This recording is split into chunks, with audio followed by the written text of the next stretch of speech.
आज का हमारा विषय है Euler phi function, fourth unit से। Definition: for any n greater than one equal to one, phi n होता है number of positive integer not exceeding n that are relatively prime to n. यानी कि वो नंबर ढूंढने हैं जो एक वन से स्टार्ट होकर एन तक हों और एन के साथ रिलेटिवली प्राइम हो। एग्जाम्पल के तौर पे 530, हमने 1 से 30 तक नंबर ले लिए और इनमें से वो नंबर काट दिए जो 30 के साथ को प्राइम नहीं है। तो हमने देखा कि हमारे पास नंबर बचा 1, 7, 11, 13, 17, 19, 23, 29, ये 8 आए। जैसे उदाहरण के तौर पे 14 काट दिया। क्यों काट दिया? कि 14 का और 30 का जीसीडी 2 आता है, हमें केवल वो लेने हैं जिसका जीसीडी 1 है। बच्चों, यदि हम इस प्रकार, जैसे 30 तक तो छोटा नंबर था, हमने बड़ी आसानी से निकाल लिया कि 8 आएंगे। यदि 300 निकालना हो, 3000 निकालना हो, 28 निकालना हो, 28 लाख निकालना हो, 28,000 निकालना हो, तो हमें कोई टेक्निक बनानी पड़ेगी, इससे काम नहीं चलेगा। देखिए theorem first, if p is a prime and k greater than 0, then 5p के जो है ये होगा p की पावर k माइनस p की पावर k माइनस 1। क्लियरली यदि n और p की पावर k का जीसीडी 1 कब हो सकता है? जब हो सकता है if and only p doesn't divide n। There are pk minus 1 integers between 1 and pk that are divisible by p। यानी कि 1 से लेके p की पावर k के बीच में इतने इंटीजर्स होते हैं जो p से डिवाइड होते हैं। रूल की लिस्ट ये है, p, 2p, pk minus 1p। तो यानी कि इस सेट में से जिसमें कि p के एलिमेंट है, इसमें से यदि इनको निकाल देते हैं pk माइनस 1, तो क्योंकि यही केवल वो एलिमेंट है जो p से डिवाइड होते हैं। ऊपर वाली कंडीशन कहती है कि जीसीडी 1 होने के लिए सिर्फ आपको वो एलिमेंट छोड़ने हैं जो पी एन को डिवाइड करता हो। तो ये छोड़ देते हैं तो कितने बच जाएंगे? p की पावर k माइनस p की पावर k माइनस 1 इंटीजर्स। तो इस प्रकार 5p के ही आ जाएगा। अगला रिजल्ट, यदि a b c और जीसीडी ऑफ a और b c 1 है, हमें दे रखा है a b c 3 इंटीजर है और a और b c का जीसीडी कितना है? 1। जब होगा जब ए बी का जीसीडी 1 हो और ए सी का जीसीडी भी 1 हो। पहली बार हमने ले लिया ए बी सी 1 है का जीसीडी 1 है और इसका जीसीडी हमने डी मान लिया। तो डी जो है ए को भी डिवाइड करेगा और डी बी को भी डिवाइड करेगा। यदि डी बी को डिवाइड करता है तो डी बी सी को भी करेगा।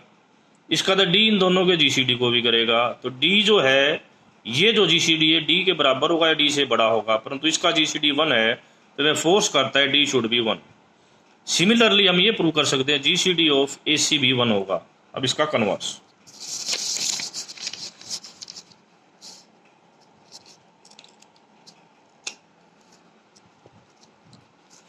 मान लेते हैं हम कि ए और बी का जीसीडी 1 है, ए और सी का जीसीडी 1 है। हमें शो करना है कि ए और बी सी का जीसीडी 1 होगा। यदि संभव है, हमने मान लिया कि जीसीडी डी है और ये ग्रेटर देन 1 है, तो इसका मतलब इसके पास एक प्राइम फैक्टर होगा। उस प्राइम फैक्टर का नाम ले लिया पी। ये जो पी होगा वो डी का प्राइम फैक्टर है। इसका मतलब वो पी बी सी को भी डिवाइड करेगा, ए को भी डिवाइड करेगा।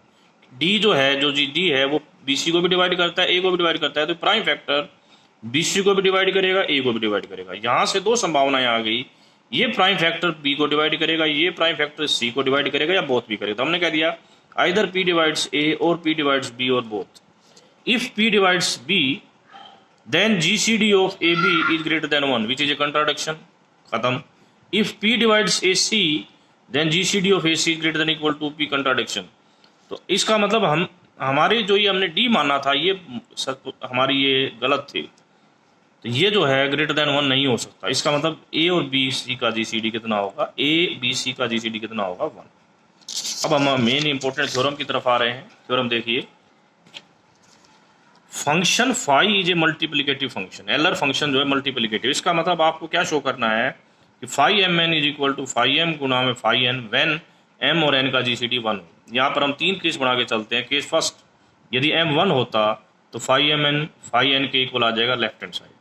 फाई एन क्या होगा? एम की जगह 1 आ जाएगा और 1 को डिवाइड करने वाला 1 से लेके 1 तक केवल एक ही 1 होता है जो 1 के साथ को प्राइम है। तो फाई 1 आ जाएगा, तो फाई एम एन ही आ जाएगा। Left hand side equal to right hand side. इसी प्रकार n1 लेके आप सेम वर्ड्स पर ये प्रूफ भी लिख सकते हैं। अब हम आते हैं मेन पार्ट पर। यदि m ग्रेटर देन 1 हो और n ग्रेटर देन 1 हो, तो जो mn इंटीजर 1 से लेके mn तक तो इंटीजर थे, इसको हमने इस प्रकार डिस्ट्रीब्यूट किया है कि m कॉलम और n रोज में हो। और हर कॉलम में n इंटीजर्स हैं। जैसे देखो 1 से m, m प्लस 1 से 2m, 2m प्लस 1 से 3m, लाइक दैट। अब एक रिजल्ट यूज किया जा रहा है कि GCD of QM plus R और n का GCD किसके बराबर होता है? R और m के GCD के बराबर होता है। It means rth column are relatively prime to m if and only if R itself is relatively prime to b। यानी कि ये कॉलम m के रिलेटिवली प्राइम तभी होगा जब ये R m के साथ रिलेटिव प्राइम होगा। इसका मतलब हो गया ये जो m कॉलम है इसमें से केवल फाई m कॉलम ही रिलेटिवली प्राइम विद m होंगे। नाउ इसका मतलब हमारी प्रॉब्लम जो थी अब इस बात में रिड्यूस हो गई कि m कॉलम थे, इसमें से फाई m कॉलम ही m के साथ रिलेटिवली प्राइम है। अब हमारा काम सिर्फ इस प्रॉब्लम रिड्यूस हो गई कि ये जो मान लिया ये कॉलम m के साथ रिलेटिव प्राइम है, अब हमने इसमें से ये चेक करना है इनमें से n के साथ रिलेटिवली प्राइम कितने हैं और उनकी संख्या हमें फाई n प्रूव करनी है। यदि इतना कर देते हैं तो टोटल नंबर, क्योंकि कितने कॉलम हैं रिलेटिवली प्राइम? Phi m। हर कॉलम में कितने रिलेटिवली प्राइम विद n है? Phi n। तो टोटल मिला के कितने प्राइम रिलेटिवली प्राइम हो जाएंगे विद mn? फाई m गुणा में फाई n। तो हमारी प्रॉब्लम रिड्यूस हो गई कि हमें ये चेक करना है इस कॉलम में कितने रिलेटिवली प्राइम विद n है और वो प्रूव करना है फाई n। ठीक है,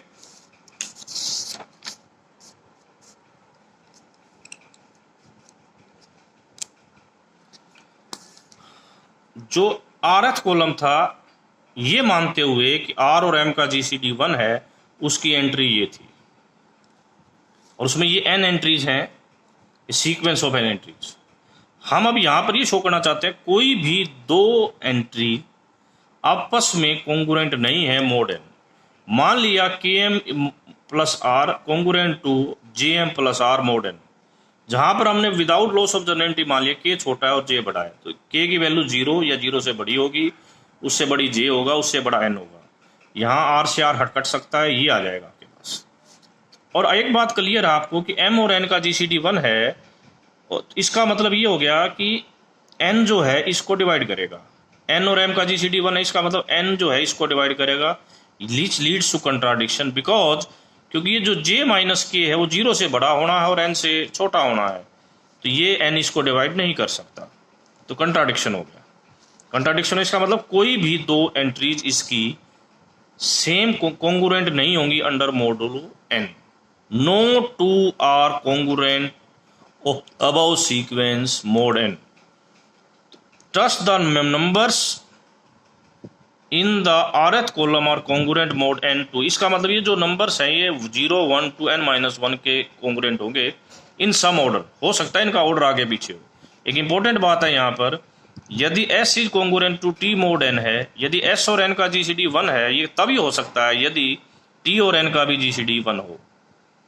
ध्यान से सुनो, s कॉन्ग्रुएंट टू t है, यदि इसका और इसका GCD 1 है तो इसका और इसका GCD भी 1 होगा एंड वाइस वर्सा। अब इस बात का हम यूज करेंगे, बड़ी इंपॉर्टेंट बात है ये जो इसको प्रूफ को कंप्लीट करेगी। Hence rth column contains as many integers that are relatively prime to n। ये जो rth कॉलम था जो कह दिया कि मोड n से डिवाइड करने पर इसकी एंट्रीज ऐसी आएंगी,